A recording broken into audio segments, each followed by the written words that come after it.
On the morning of January 2nd, 1900, a river that had flowed the same direction for 10,000 years stopped, hesitated, and began moving backward. The Chicago Sanitary and Ship Canal was the largest earth-moving project in American history at the time, longer than the Panama Canal's main cut, dug by hand through Illinois clay across 8 consecutive winters. Most people outside the Midwest have never heard of it, and almost no one knows what it unleashed that morning in temperatures of 15 below zero, when a handful of men opened a gate without legal authority and changed the geography of a continent. Chicago was platted in 1830 on a near-flat lakeshore where the elevation differential across much of the city was less than a foot. Natural drainage was effectively impossible. The city had been built on a geographic design so flawed that its own growth would eventually poison it. The Chicago River drained eastward into Lake Michigan, and Lake Michigan was where the city drew its entire drinking water supply. There was no meaningful separation between where the waste entered the water and where the drinking water left it. By 1850, Chicago was the fastest-growing city in American history, doubling in population roughly every 4 years. Its waste infrastructure was non-existent. Streets served as open sewers draining directly toward the river, and the river drained directly toward the lake. Picture this. You are standing at the mouth of the Chicago River in 1880. The water is the color of pewter. Runoff from the Union stockyards moves visibly in the current. 2 miles to your left, the city's water intake crib sits in the lake. Between the two, there is nothing but distance, and there is not enough of it. Chicago's early engineers understood the problem. Their solution was not to clean the water, but to raise the city above it. During the 1850s and 1860s, they physically lifted entire blocks of Chicago by as much as 12 feet, one of the largest urban elevation operations ever attempted. It was an astonishing feat of engineering. It did not solve anything. The crisis arrived in full in 1885, when a catastrophic rainstorm flushed the entire contents of the Chicago River into Lake Michigan, contaminating the city's water supply in a single event. A significant portion of Chicago's population was lost to typhoid and cholera in the outbreak that followed. The city convened a commission in 1886 to find a permanent answer. The commission evaluated 2 options. One was filtration, using technology that existed and worked. The other was a canal that would redirect the river's flow away from the lake entirely, routing Chicago's sewage south and west toward the Mississippi River watershed. Filtration required perpetual operating cost. The canal required one large capital expenditure, and then nothing more, at least for Chicago. Think about what you would have seen at a commission meeting in Chicago City Hall in 1887. Engineers unrolling maps across mahogany tables, tracing with their fingers the path the waste would travel. South through the Illinois River Valley, past Peoria, past Alton, toward a city called St. Louis that drew its drinking water from the Mississippi. St. Louis had no vote in this meeting. St. Louis did not know the meeting was happening. The commission chose the canal. The Illinois legislature authorized the Sanitary District of Chicago in 1889, granting it the power of eminent domain, the right to tax, and the authority to execute what was, at the time, the largest public works project ever undertaken by any municipal body in the United States. The rationale was economic. The morality of the decision was not recorded in the minutes. The project began in the autumn of 1892. At peak construction, more than 8,500 workers were employed simultaneously, using steam shovels, dynamite, and hand labor to move approximately 43 million cubic yards of earth and rock. The volume was roughly equivalent to digging a trench 6 feet deep from New York to Los Angeles. The canal ran 45 miles from the Chicago River to Lockport, Illinois, where it would connect to the Des Plaines River. It had to be excavated deep enough to create a reliable gravity-fed current flowing west, which meant workers were not merely digging a ditch. They were sculpting a precise hydraulic gradient across 45 miles of terrain, with tolerances measured in fractions of an inch per mile. Close your eyes for a moment. It is February 1896. You are standing at the bottom of the canal, cut near Le Mans, 40 feet below the surrounding prairie. Steam shovels the size of small houses grown on the lip above you. The walls are blue-gray limestone shot through with drill holes. The air smells of dynamite residue and frozen clay. Men in canvas coats move around you without speaking. None of them will be remembered by name. The sanitary district's chief engineer, Isham Randolph, published detailed accounts of the construction in the Journal of the Western Society of Engineers in 1900. What those accounts did not emphasize was that the project had exceeded its legal excavation budget by over $8 million, quietly, without public disclosure, on the assumption that the legislature would ratify the overrun after the canal was complete and the problem was solved. By the winter of 1899, every yard of the canal was dug, every lock set, every gate hung. The project was finished. What remained was a single act, and the sanitary district's trustees understood that the act had to happen before anyone with legal authority could prevent it. The War Department had not yet issued the permit required before a structure affecting navigable waterways could be opened. The trustees voted on January 1st, 1900, to open the gates the following morning, regardless. District President Edward Dunn later confirmed in testimony that the holiday timing was deliberate, chosen to minimize the chance of a federal injunction arriving before the reversal became a physical fact that could not be undone. Imagine approaching from the canal bank at Lockport on that morning. The sky is the pale gray of frozen iron. Your breath vanishes the moment it leaves your body. The men around you are not speaking. The gates open with a sound like a low groan. For a long, strange moment, nothing happens at all. The water sits between the banks, as if weighing its options. Then the surface dimples, shifts, and the current begins to move west, toward a river system that has no idea what is coming.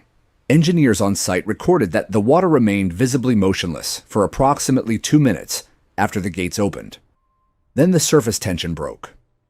The flow rate at opening was calculated at approximately 300,000 cubic feet per minute.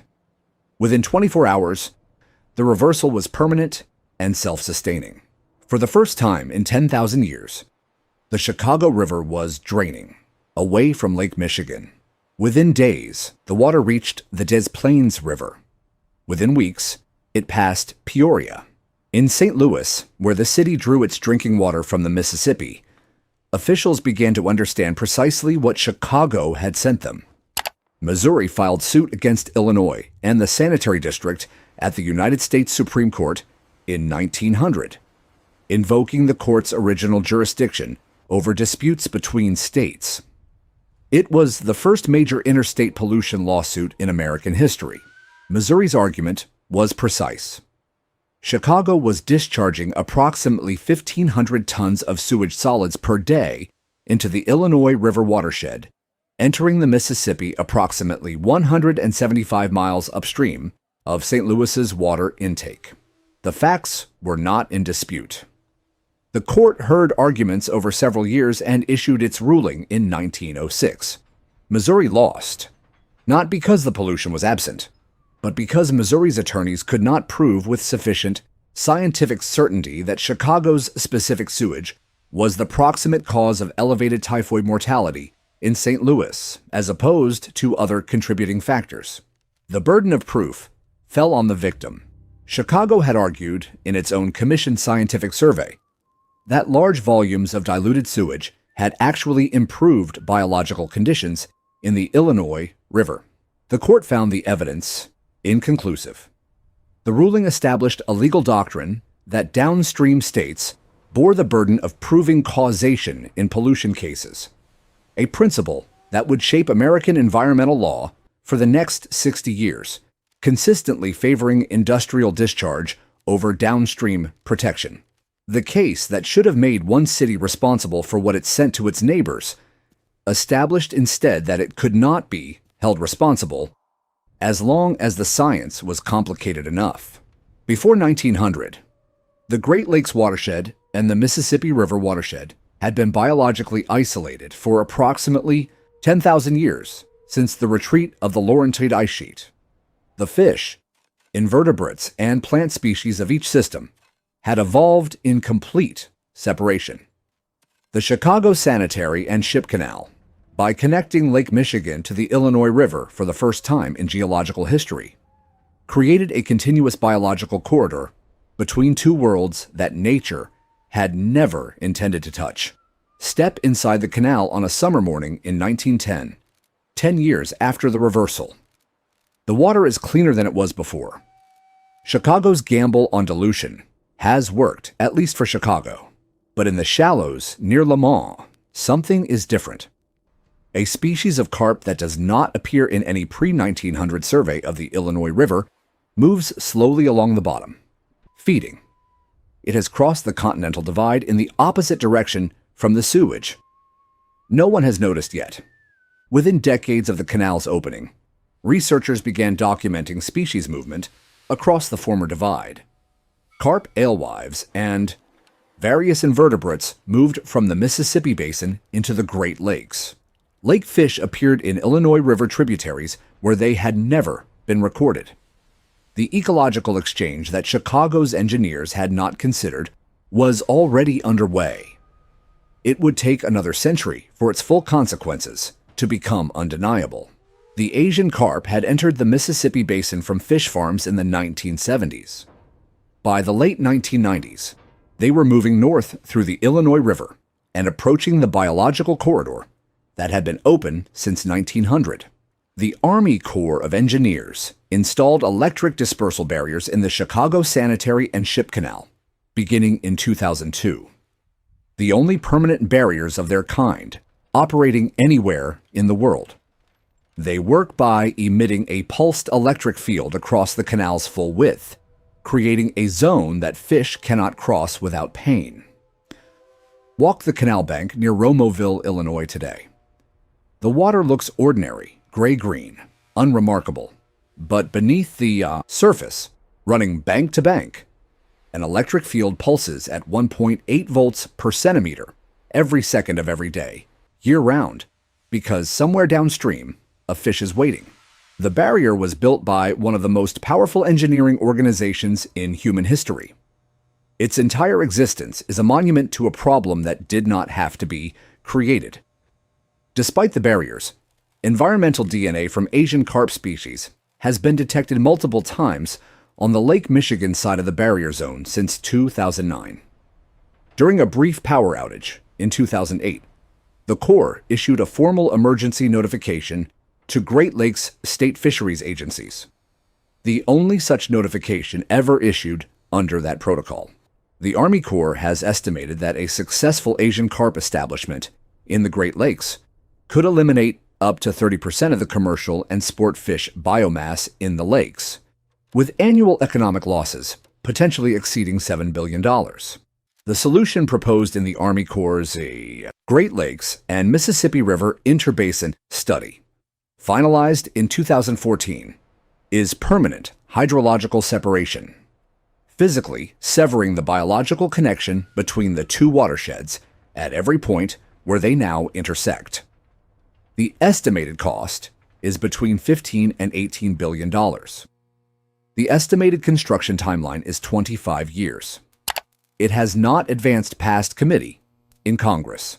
The commercial barge industry routes approximately $1.9 billion in annual cargo through the Chicago waterway system, a trade route that exists only because the canal was built in 1900. The metropolitan stormwater infrastructure of Chicago, Milwaukee, and Detroit was designed around the assumption that the canal connection exists, and separating it would require rebuilding flood management systems for a combined population exceeding 12 million people.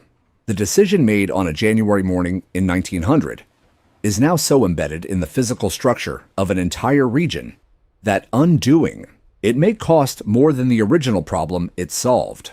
The Chicago Sanitary and Ship Canal still flows west today, as it has every day since January 2nd, 1900.